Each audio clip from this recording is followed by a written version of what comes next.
Hello, everyone, and welcome back to Start Fights for the Universe. I'm doing a Divine Feminine update with the intention, or with the how would you say it? With the message, you cannot save everyone. Okay, so I'm gonna go ahead and read a couple of things for you before we get these messages out, okay? So I'm actually going to read from the Dragon Oracle deck about the dusky pink dragon from Andromeda, because Andromeda talks about your upgrades, right? Your DNA upgrades, your power upgrades, whatever you're going through right now as a divine feminine to reach the goals that you're meant to reach, you know, as far as your soul path, as far your soul mission and whatnot. And based on this, I'm going to read a short story that I wrote, and it'll all make sense. Just let me read the about first, okay? We have the dusky pink dragon from Andromeda prepares all chakras to embody higher love. Accept and radiate higher love and touch others with its flame. All the stars in the constellation of Andromeda embody a beautiful love and acceptance beyond our current understandings. The seventh dimensional dusky pink dragon from Andromeda carry the vibration of transcendent love. If we are ready for their light, they will circle around us, and when they pour this special energy into our chakras, our aura is illuminated by a glorious pink light. This enables us to radiate love and light at many different frequencies and transform the people we meet without them even being aware of it. These dragons also work with crickets who come from the same constellation. Their song carries the codes of higher love from Andromeda, and their mission is to bathe in the natural world in this vibration. So if you guys know anything about crickets, crickets are actually considered a lucky animal. If you have them around your house, around your apartment, around, wherever it is you live, you reside, it is actually a very good it's good luck. The bigger they are, the more luck they tend to hold, right? The more that they come to you or towards you, the more, I want to say, the more recognized by the Most High you are, or more recognized by this luck that they carry. So a little background on the story I'm about to read to you. I live in an apartment complex, so when I smoke outside. It's a smoke-free environment, right? So I go outside to the garages where, where we park our cars are, the carport, right? And I had a bit of a dramatic experience there. So just based on that, we're going to go ahead and read the story, okay? It's called The Web of Fate. It's like, I sat, I smoked, I watched. Like so many times before, filling the air, the earth, and the fire create a dance in the smoke that led across an oily dirt and debris-filled concrete floor that delivered a life lesson quicker than any form of entertainment. Something caught my eye in the odd movement behind the smoke. A spider, rhythmic in its work, weaved its prey. To my surprise, and then to my torment, I realized it was a healthy cricket. Lower it, please. Okay, it was a healthy cricket that spider was working on. I contemplated as fast as I could, for there was literally a life at stake. It being nature, I kind of wanted to lean on, well, that's the animal world, right? Stance, but with each moving motion of the spider, my heart sank more and more. So out of impulse, I grabbed a couple of light things and began to toss it at the spider, hoping to knock it off the cricket. After the second throw that literally floated in the wind, I'm like, OMFG, really? You're not going to let me save it?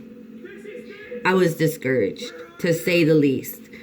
I frustratedly looked into my bag, honestly not knowing what I was looking for, and grabbed my pencil. I went in for the save. Divine intervention. I was like, look at here, buddy, directly referring to the spider. Not today, and not my cricket friend. Now, mind you, I'm not very particularly scared of spiders. However, I'm not sure if we're cool like that either.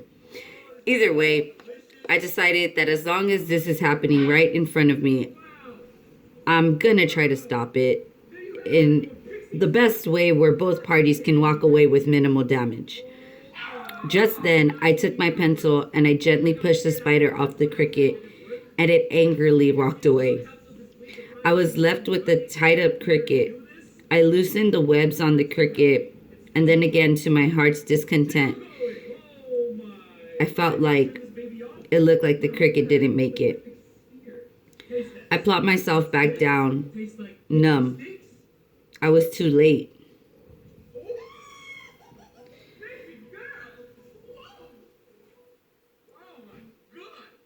Okay. I was too late. I was too late. Really giving it to myself like a brain surgeon who loses a patient in a routine surgery. I felt a crack in my heart, and then the legs began to shake. It was a process, but after a few final shakes of her foot, she was freed. I then said, go on now, you're not stuck anymore. Instead, she chose to stay. Once she was freed and more in view, it seemed to look as if she was in an intense meditative prayer. Then I saw something ever so small come alive in the debris. And again, another heartfelt surprise. It was a baby cricket. But not just any baby cricket. It was the cricket's baby.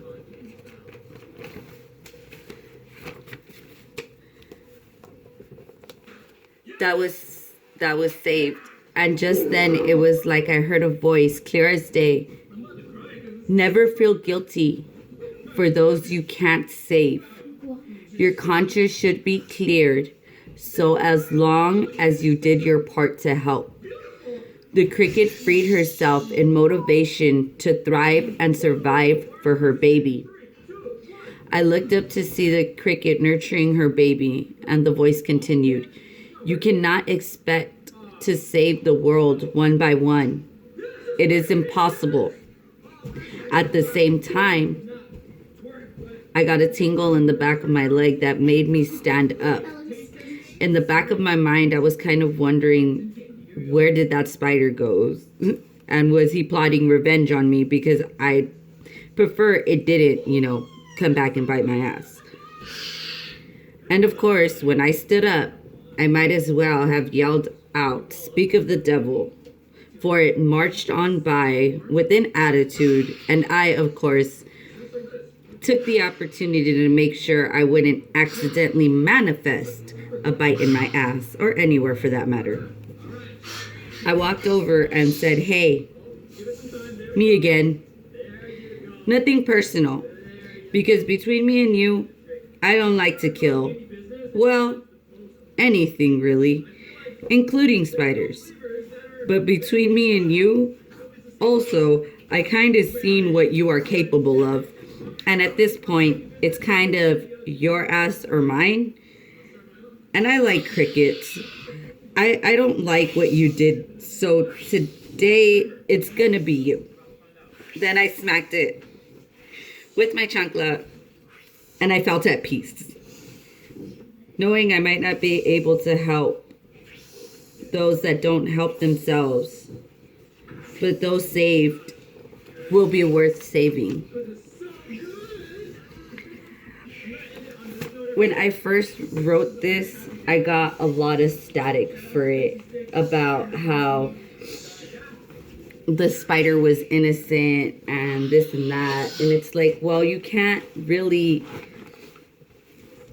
There's something I left out of the story as well. Once that spider was killed, I actually did see a good group of crickets come out from the debris all around.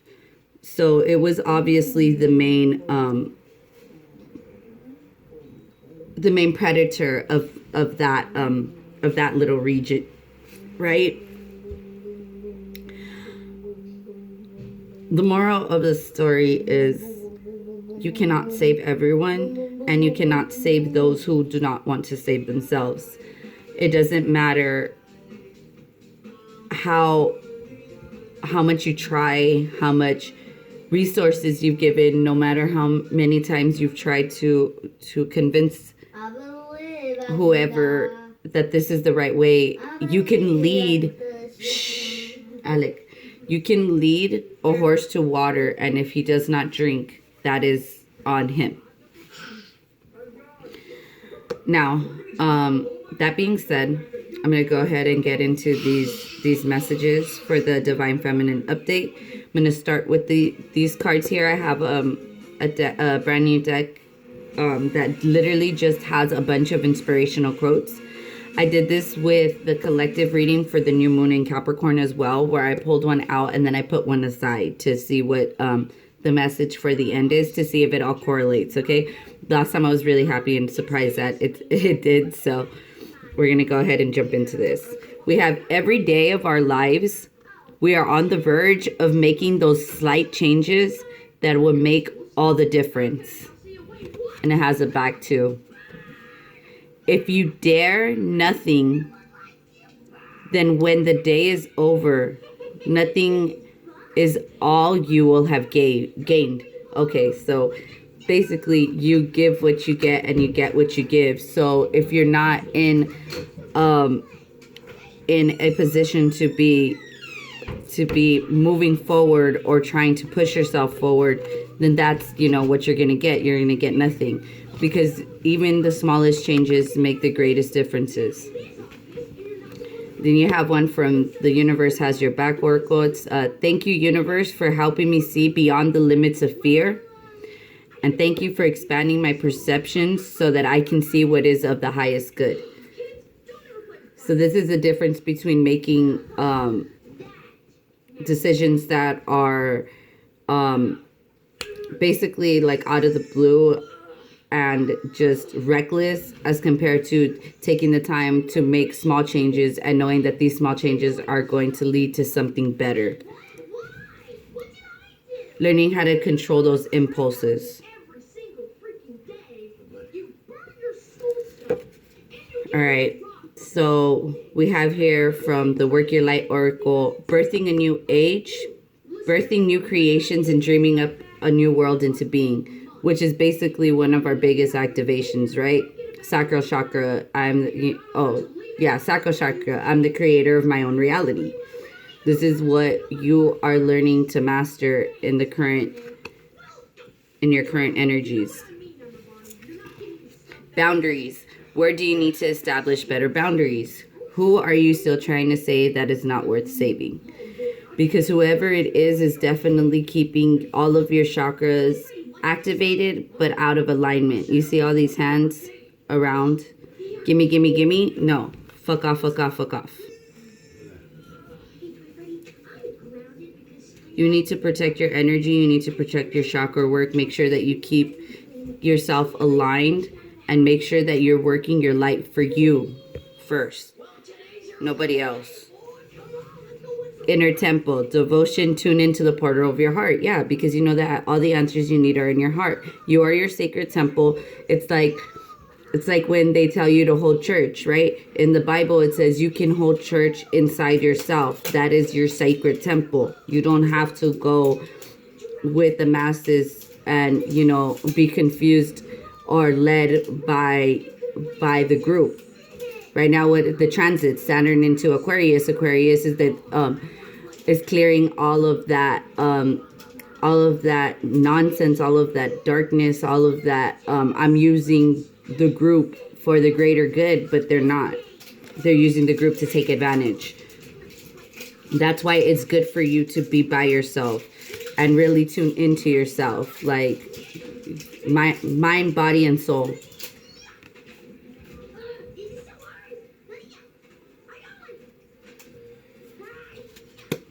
They're crumbling. What are you clinging on to? You're trying to hold back a tower moment. But you know that this tower is going to hit regardless. Regardless. But at least for you, on the other side of this tower, you know what you have waiting for. You have abundance waiting for you there. You could see through the mess. Whether this is what the people around you are going to end up in or feel, or, crumble down to the floor, whatever it may be, you on the other side of this have your shit together. Just, it's like almost like you need to cut that Captain Save-A-Hole mentality. Say, she don't want to be saved, don't save her. She don't want to be saved, don't save her. Or he, whoever it is. Like, it's time to let go. And it's for your best, like it's good for all of you. Mind, body, and soul, remember. Pleiades, double mission, channeling, and uplifting humanity. You can't do your job as a Pleiade if you are focusing on one person. You need to focus on the collective. What is it that you have been activated with? What are your talents that need to be utilized for the collective? Whether that be, writing, whether that be artistry, whether that be, tarot reading, astrology charts, candle making. I know some people are like, know how to do candles and stuff like that. Flower arrangements. What's another one I've seen recently? There are people that are doing, like on Instagram and stuff, that they're growing their own like community gardens and stuff, and then when harvest time comes, they come and they video the harvesting of the vegetables or whatever, and then what they cook with it and stuff. Like, yeah, it's everybody has a talent, and the closer it is to nature, the better, especially with the divine feminine update, because that's just gonna help you really enhance your powers, or really enhance your gift, right? All right. Birthing the new age for the divine feminine. All right. Yeah, we have yearning, longing for someone, undesired, separation, and pining. Like, it's okay to miss your person, because if this has to do with your divine masculine, like, especially if you're a twin, just know that separation is always, that's like an always. It's a part of being able to charge that, to charge your guys' connection. Oh my God, the word ran away from me. I could see currencies, and I could say that I wanted to say wires, like in the beginning of Casper, when you follow the wires. God, that's the old movie. Anyway, yeah, so it's okay. It's okay to miss your person. Just don't. It's what you do while you're missing your person. You can't just stay in bed all day. That's not how it works. Boundaries. And maybe that is probably one of the boundaries that you have to work on, because as a twin that you guys are both working on projects to uplift humanity, right? Pleiades energy. Yeah, you just a wave of power, surge of power, upswing in energy, and exhilarating movement. Do what you got to do to keep yourself happy. Whether that's exercising, whether that's exercising your gifts, whether that's, for me too, this is meditation, because, she has the waves in the background. Like if you're going out into nature, the beach, just clearing your head, making sure that You're keeping your energy clear and making sure that it's not given at the wrong places or to the wrong people.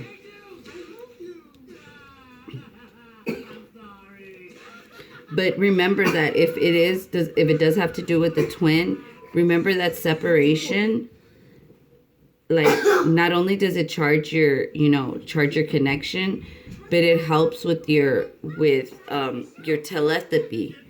Okay, being able to communicate with this person, strictly through your mind. Okay, inner temple, devotion, portal to your heart. Okay. All right, we have freedom, independence, and self-determination. See?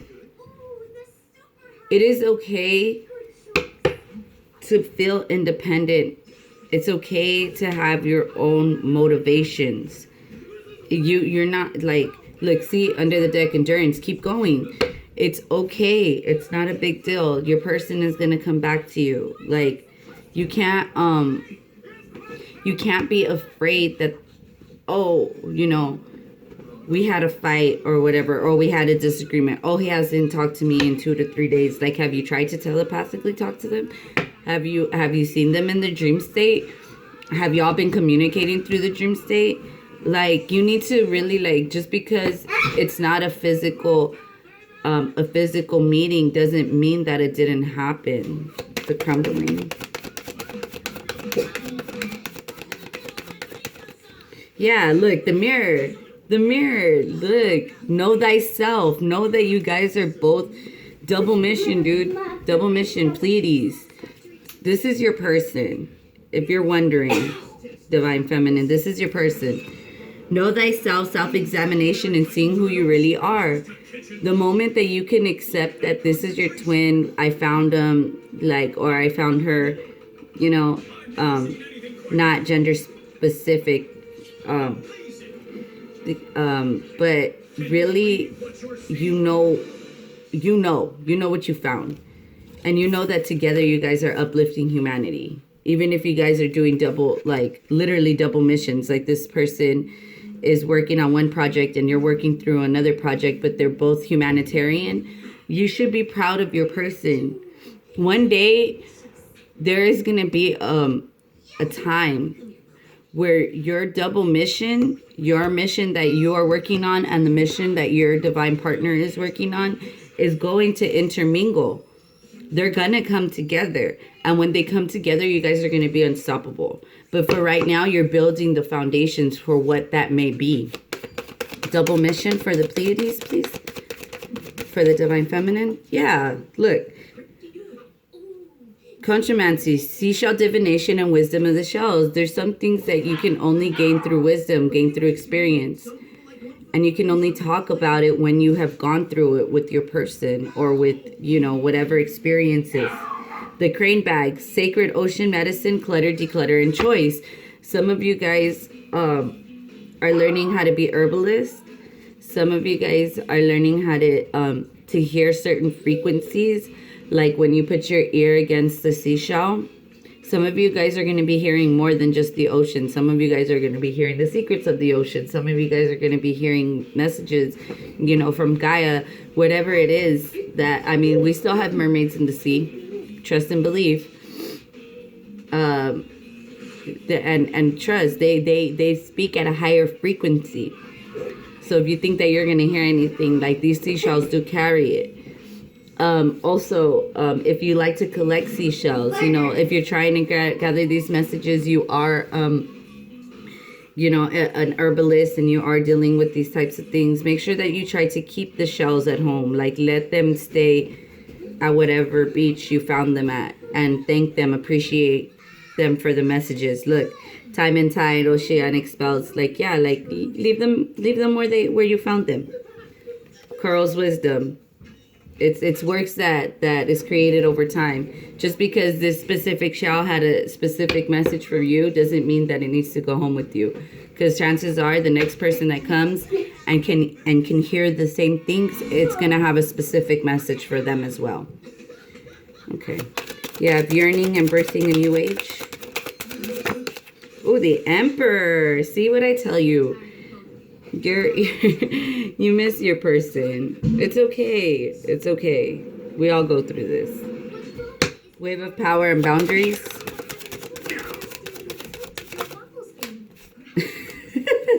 The Emperor popped out again. It's okay for you to stand in your power. Remember, Divine Feminine, you inhabit both Emperor and Empress energy. You might be being called to tap into your Emperor energy a little bit, especially when your person is not here to give that to you. Freedom, inner temple. Tune into the portal of your heart. Freedom. Yeah. Okay. Yeah, the sun here. Enlightenment. Learning to be happy with you always. I'm telling you, once again, with this meditation, it's like there is power in silence. Especially if you're devoted to making yourself independent and, you know, devoted to your own self-determination, to your own enlightenment, to your own happiness. The crumbling in the mirror. Yeah. And then the wheel is going to start turning in your direction. You got 2 Leo cards. You got Aries, Taurus with the Emperor. But yeah, like, you know that this was meant for you. Stop trying to self-sabotage. Wisdom of the Shells and Pleiades. Yeah, the Fool card.